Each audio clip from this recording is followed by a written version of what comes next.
MAYAI LAMBI Community Hall da PAOBITEK TAGI mentally handicapped OIRABA CHESAM ABDUL KADIR MIHAT THINA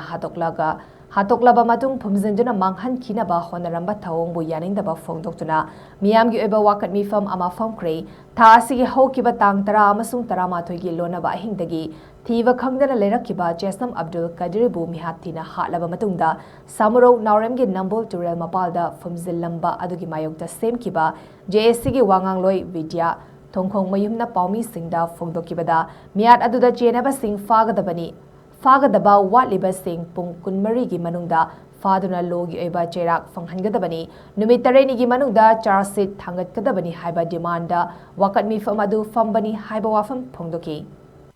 Sahi kuma palom suraba miyamgi mimanadraba mentally disability oiraba CHESAM ABDUL KADIR Elias Azobabu MIHAT THINA HATTOKLABA Samurau Naure Manim Nambul Turen Mapanda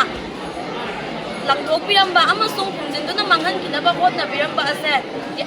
asibu Yaningdaba Loinana hairiba MIHAT asida senariba wathoriba mioising pung marigi manungda fagadabani amadi MIHAT pagi matik saba sayak bigadabani numit tarenigi manungda sarsi thagatgadabani haibagi demand asiga loinana MIHAT asibu yaningde haibagi damakta asigumba mass protest asi hamjabani